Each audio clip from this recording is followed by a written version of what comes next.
Hello, my friends, and welcome back. Thank you very much for being with me again today. I will not hide it. I don't think I can. I don't want to anyway. I've been sick for about past 8 days, and with 2 days, about 2 days ago, that I was unable to get out of the bed. Anyway, it happens, and freaking illness or sickness or whatever is not going to beat me. Anyway, but I'm going to use this situation to show you how fantastic the medical system is in the greatest country in the world, which is the United States of America. I will provide you with direct information, direct examples that occurred to me. And I wouldn't have done that or this if something funny hadn't happened today. Now, this is something that I have a big problem with in the American society, which is the substance takes over, actually the form takes over the substance. That is, the outside is more important than the inside. So you buy a product, let's say you buy a candy, and the wrapping is more important than the actual candy which is inside. And I can provide you with many examples of people here who really love the form more than the substance. And we are supposed to glorify that either. One example is the banking system. The banking system is the form, and the substance is us. Why? Because without us, the bank doesn't exist, and without the bank, we exist. So we have, we are more important than the bank. So let's get it on with this little sickness.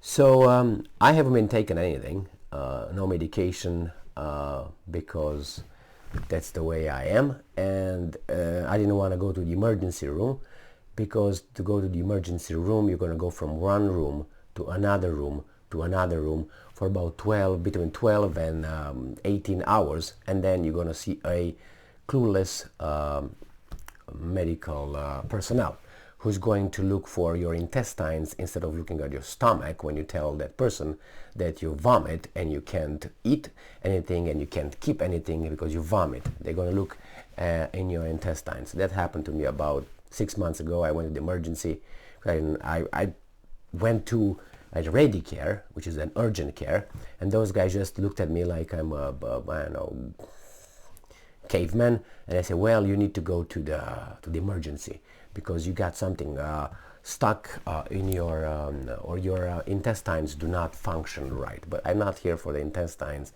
I'm for the stomach. You gotta go. So I went over there and I fucked up about as I said, 18 hours, and at the end the doctor over there was telling me that the intestines are okay and that, and I said, well, I didn't come for that. He was puzzled. I said, no, I came for my stomach. The stomach was a problem, and throwing up was a problem, not my intestines. I didn't have a problem with pooping or anything.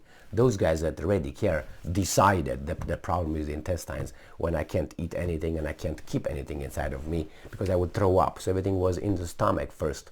But anyway, I've lived in a family full of doctors and pharmacists and medical personnel. So on top of knowing things from the family, I read about these things. So when I go to this kind of, how do you call them,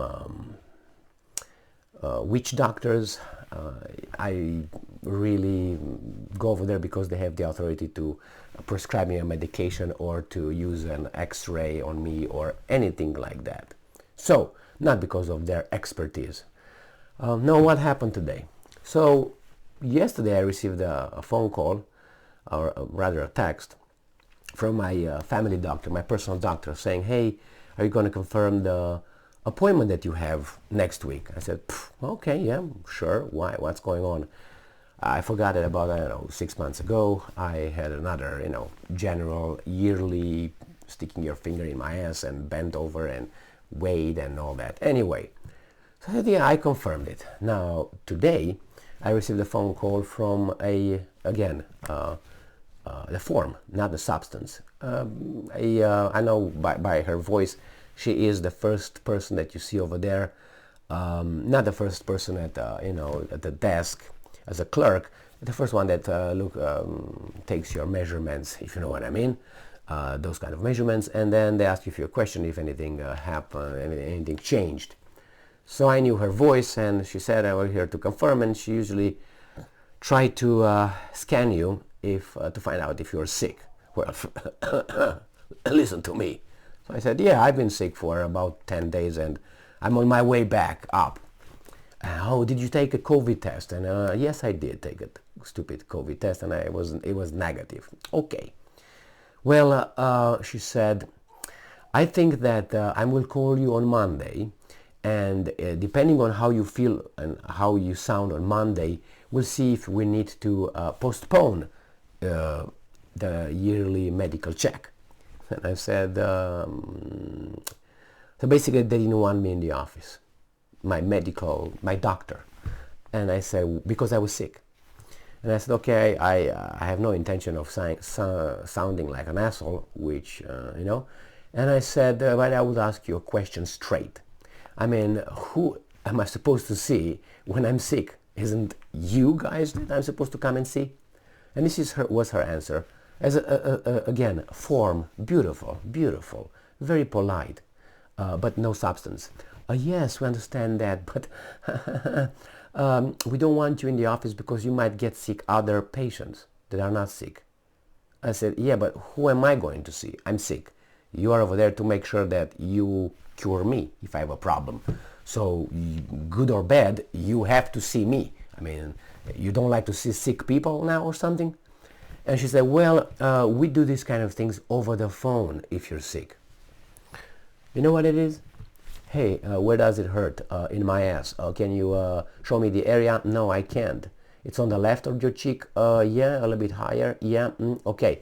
So you're going to explain a doctor over the phone your symptoms, and the doctor will tell you what the problem is. And I tell you what they're going to tell me if I have a problem. Go to the emergency room so they can see you.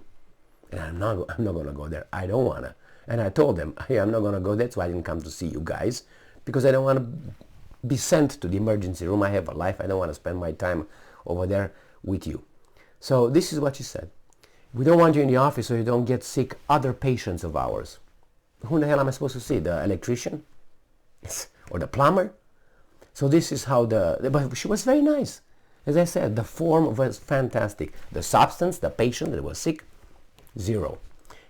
We used to have a little joke in Romania. It sounded like this.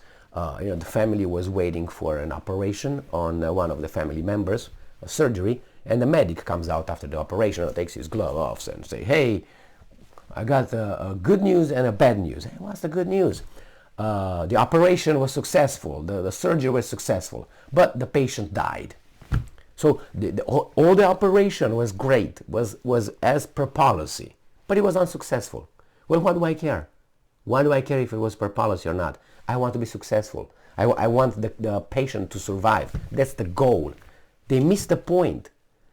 In my previous job that I had, it was the same thing. They were interested in the form, not in the substance. Did you follow the policy? Yes. Great, good. Well, per policy, I had my hand tied like this. I couldn't do my job right. I missed this. Well, did you follow the policy? Yeah. We're good. We're covered. Let's go. Let's move on. So this is the society we live in. Everything is nice, beautiful, be kind, but the substance, no. So I'm very afraid to go to see the doctors here. Unless the doctor, I'm going to be straight to you, unless the doctor is an Indian doctor, born in India, and preferably over 60 years of age. That's I know what I mean? Or a Pakistani, or an Arab doctor, maybe not an Arab doctor, but Indian, yes, or Chinese. These are the two nationalities that I'm looking for if I'm sick.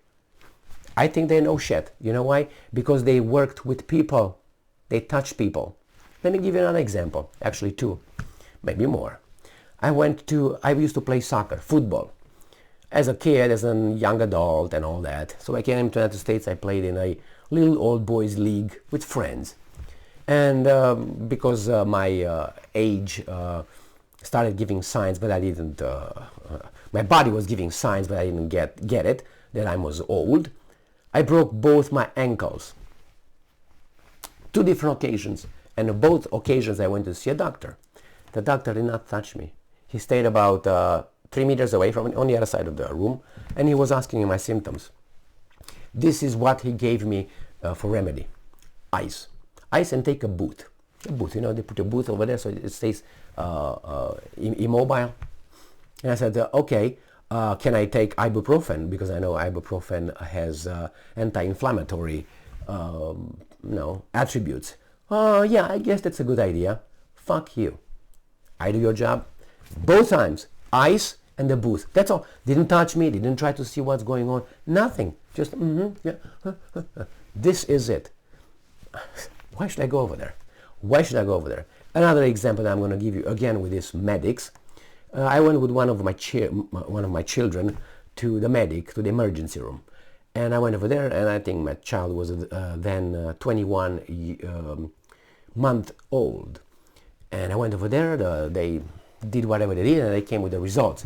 And the doctor was talking to me and said that I'm going to be okay and nothing, I will be all right, everything, the results are good, you're going to be okay. He was talking to me like I was the patient.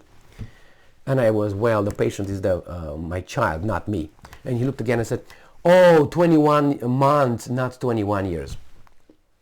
He thought he read 21 years of age, not 21. And the child, by the way, was not of the same sex as the father, just so you know. So thank you very much. Thank you very much. When you see movies, when you see these guys in the surgeries forgetting whatever inside of you and then they sew you, no surprise. No surprise.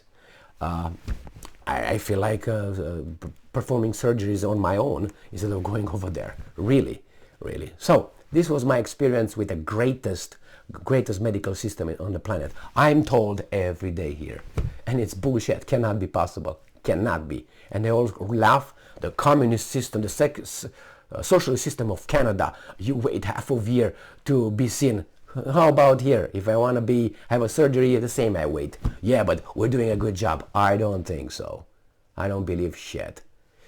If I need to go to Minnesota, to Mayo Clinic for my heart or for a cancer thing, because everywhere else is garbage, thank you very much.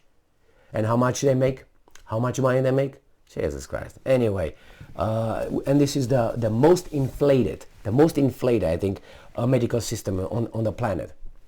But remember, the form is beautiful. Clean, beautiful, nice people. Hey, a little dance there, a little dance here. But the substance, no. God forbid you have to see them. So here I am. I'm still sick. I will be sick for the next, I would say, 7 days. I won't take just tea and ibuprofen for temperature if that comes back, and that's it. That's it. And the rest, my bowels. That's all. So yeah, we're not gonna see you if you're sick.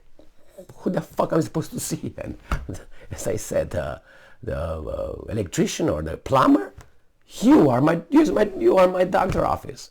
Well, we don't want you to get anybody else sick. But how are you going to heal me? Over the phone. When I was a child and I used to go to, if something happened to me, I broke my hand or something, I used to go over there, the doctor would touch me, push me, stick, try things. Here, nothing, man, nothing. And that requires respect? No, not from me. Thank you very much for being with me again today. Stay strong, stay smart, look for the truth, and be just.